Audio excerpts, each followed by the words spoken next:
আমি এত রাতে আপনি এখানে? জামা নষ্ট হয়েছে। প্রতিদিনই আপনার শাক নষ্ট হয়ে যায়? হ্যাঁ, খেয়াল কোথায় থাকে আপনার? আমার খেয়াল আপনার কাছে থাকে।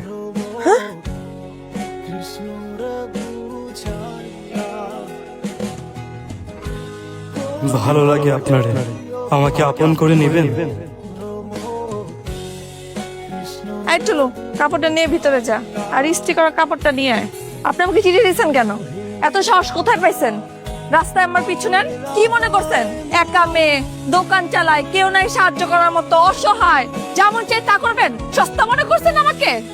আপনি ভুল বুঝছেন আমারে। ভুল বা সঠিক আমি কিছু বুঝতে চাই না।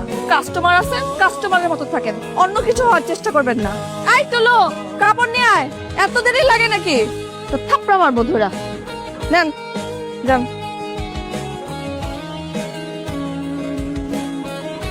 বাবা, রাতের ওষুধ খাইছো?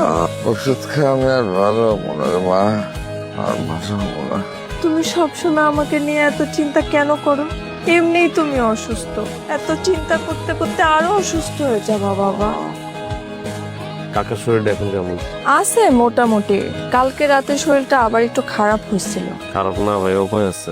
যেই পরিমাণ টেনশন তার মাথায়, একে তো অসুস্থ মানুষ, তার উপর এক গাদা ঋণের বোঝা, এত ভালো আর কারোর উপর মাঝখান দিয়ে যায়। আব্বা টাকার জন্য চাপ দিতেছে, বারবার কইতেছে এতগুলো টাকা ওই জায়গায় আটকাতি, কি করতেছিস না করতেছিস, টাকাগুলো উঠায় না। তখন আমি ভাতিজা হইয়া কয়বার কাকার কাছে টাকা চাইতে যেতে পারি? এমনি অসুস্থ মানুষ, টেনশনে কখন কি হয়ে যায়, তখন তো তুমি পড়বা আবার বিপদে। রমজান ভাই, তোমার বাবাকে কিছু বলার দরকার নাই, আমি দেখতেছি, আমি টাকা শোধ করে দিব। কি সব কাল্পনিক কথা বলতে? কাপড় চোপড় ঘুষে তো নিজের পেটের মধ্যে ঠিকঠাক জোগাড় করতে পারবো না, এত টাকা কেমনে দিতে পারবো? আমাকে একটু ভাবার সময় দাও। ঠিক আছে ভাবো, কিন্তু বেশি সময় নেব না। তোমার এই সময় বেশি দিতে আমার কোনো অসুবিধা নেই, কিন্তু আমার বাপটা তো বেশি সময় দেবে না। নিতো, ভাবনা চিন্তা যাই করো, সিদ্ধান্তটা ঠিকঠাক নিয়ে যাও।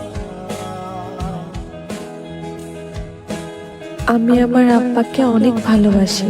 আমার আব্বা ছাড়া আমার কেউ নেই। আপনি যেটা চাচ্ছেন তা হয়তো কখনোই সম্ভব না।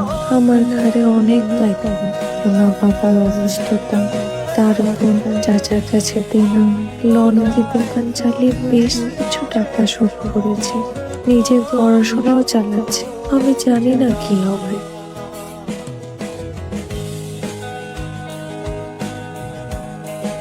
মিতু, আপনি আপনি এখানে কেন আসছেন? আমার যা বলার তা তো আমি আপনাকে বলেই দিছি। আপনি আর এখানে আসবেন না। মানুষ দেখলে উল্টাপাল্টা ভাববে আমাকে নিয়ে। নিতু, আমি সিডিটা পড়ছি, আপনি ঠিকই বলছেন, বাস্তবতা অনেক কঠিন। কিন্তু নিতু, আমি আপনাকে ভালোবাসি, আপনাকে খুব পছন্দ করি। আমি অনেক উল্টাপাল্টা করছি, আব্বা আমার কথা শুনি নাই, চাকরি বাকরি করি নাই, বন্ধু বান্ধব ঘুরে বেড়াইছি। কিন্তু আমি পরিবর্তন হতেছে, আপনার জন্যই হতেছে। কিন্তু আমি শহরে যেতেছি আজকে চাকরি খুঁজে, চাকরি পাইলে আমি ফিরবো। তখন আমি আপনাদের বাড়িতে বিয়ে প্রস্তাব নিয়ে যেতে চাই। আপনি যেগুলো লিখেছেন আমি সবই দেখতে চাই। আপনার আব্বাকে, আপনার ছোট ভাইকে, আপনার সবকিছু দায়িত্ব নিতে চাই। নিতে আমি আপনাকে অনেক পছন্দ করি। আপনি কি আমার সঙ্গে অপেক্ষা করবেন?